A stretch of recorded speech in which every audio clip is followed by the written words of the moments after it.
Emostel. Hello, you're welcome to this video.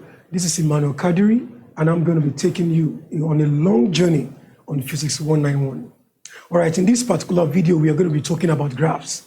Okay, this is just an introductory part of it. Okay, of the series of videos we are going to be doing on graphs. Okay, so just enjoy the ride. Let's go. This one here is talking about dimension and dimension of graphs.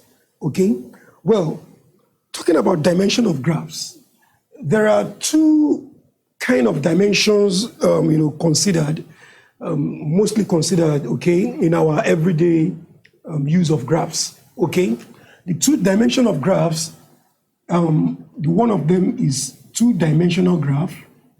Okay. Two-dimensional graph, that is, you can call it a 2D graph, okay? And then we have the 3D graph, which is actually three-dimensional. All right, so a two-dimensional graph is simply a graph that has two dimensions. It has only two axes, okay? The two axes we're talking about is the x-axis and then the y-axis. The y-axis is the vertical axis. The x-axis is the horizontal axis. So this is the y-axis, this like negative y, negative x, and then this is positive x, okay? All right, so these two graphs, these two axes coincide at the center, which is called the origin. We're still going to talk about that, okay? So this is an example of a two-dimensional graph only because it has two axes, the x-axis and the y-axis. All right, so for the 3D graph, in its own case, it has three dimensions, okay?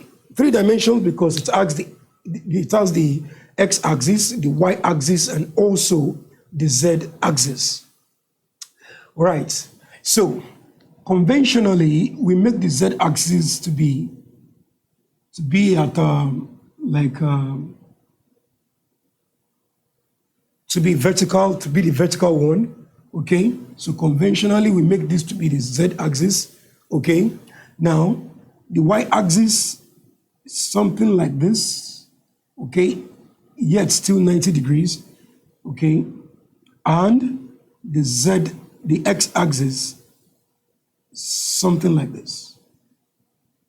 So the angle between each of the axes still the same normal 90 degrees, okay?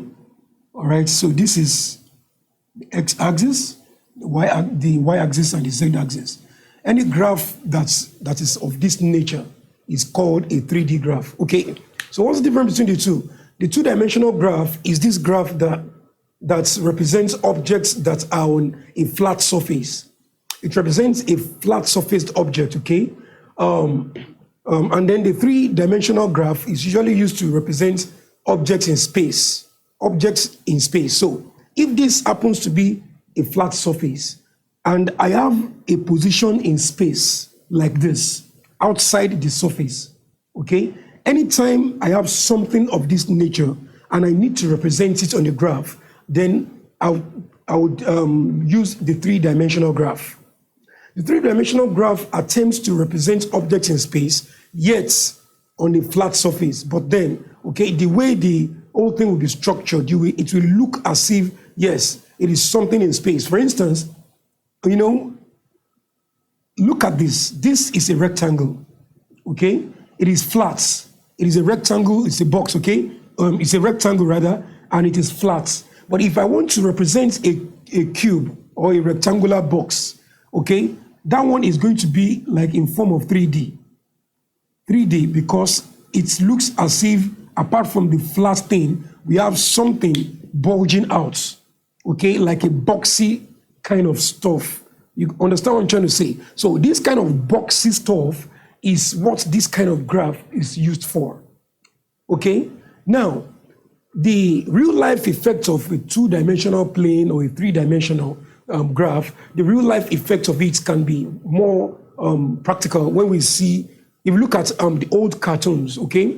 We have the 2D cartoons. The 2D cartoons, such as, let me use the Nigerian one, this table,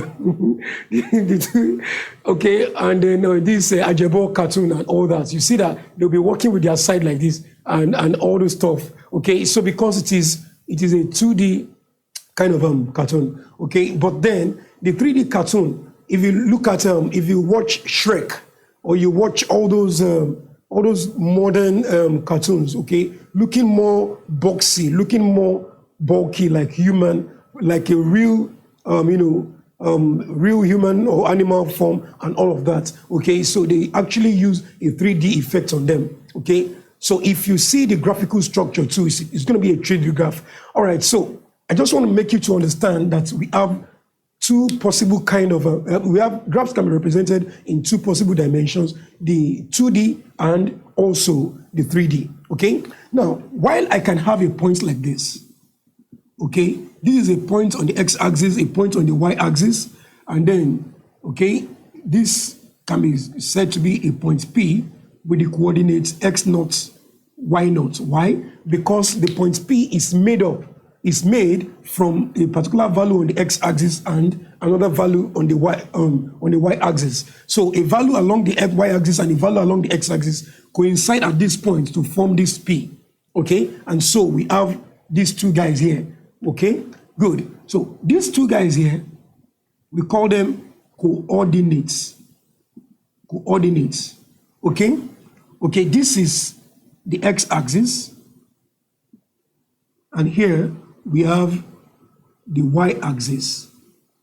Okay? And this center here, which is usually valued at 0, okay, we call it the origin. We call it the origin. All right? Good. I'm already talking about the parts of a graph.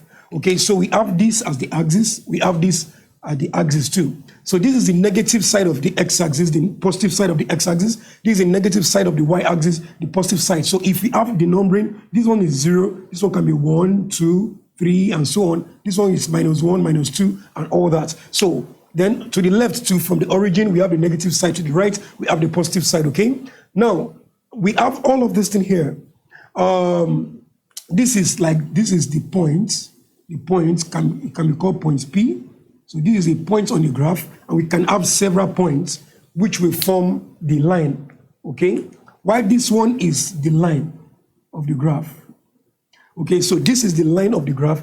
This is a point. This is a point of the origin. So this is the origin. The origin has the coordinate 0, 0, which means that the origin x is 0, y is also 0. Okay, good. So now, if we have an object in space, maybe something like this, and we want to represent this particular point, okay? So we have the z-axis, we have the y-axis, and we have the x-axis this way. It's just like my arm like this. This representing the z-axis, then here the y, and then here the x, and then I have something in between, okay, like that protrudes outward. Then I can trace the value of each axis to the points of that protrusion. Okay, so that is the same thing that happens here, only that we are representing it on the flat board. So we can have this as a point. Okay, this is a point on the x-axis, on the y-axis, we call it y0.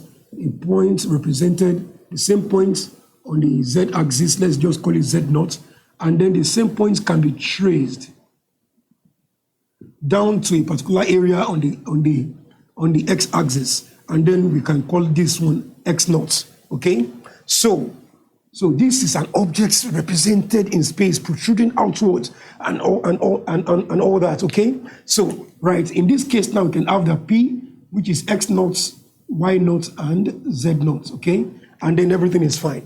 Still, this place still remains the origin, while this one is the negative side of z. Okay, this is the negative side of y, and this is negative side of x. Okay, and so as this one could have the negative and positive side, this one also could have its own negative and positive side. All right, so I've just talked about the parts of a graph, okay, and then I've also talked about the two kind of graphs that we can have in terms of their dimension. All right, now let's quickly talk I wrote dimension of graph twice. Well, pardon me. The next thing is the types of graphs, okay? So we have, majorly, we have two types of graphs.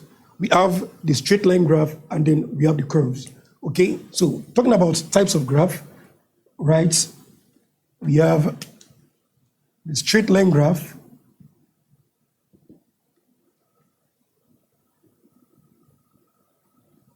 and then number two, we have the curves, okay?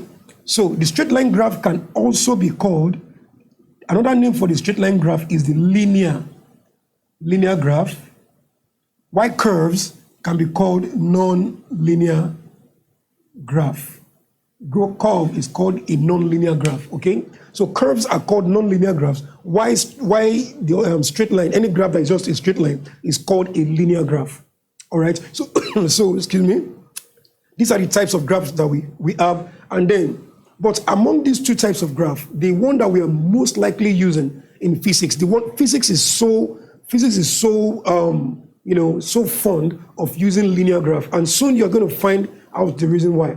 And so because, well, anyway, the much more reason why we use linear graph in physics is that it is much more easier, it is quite easier to interpret things on the linear graph, to use the linear graph to interpret real life situation compared to curves. Okay, so we can have a lot of deductions from linear graph. We can do so many things with linear graph compared to curves. So when we are talking about curves, okay, they could be more applicable in mathematics than in physics.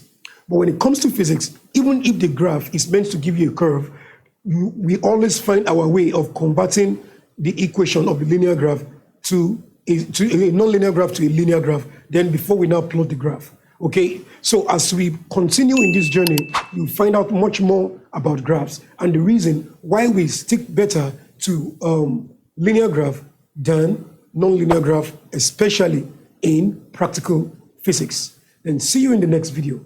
Bye.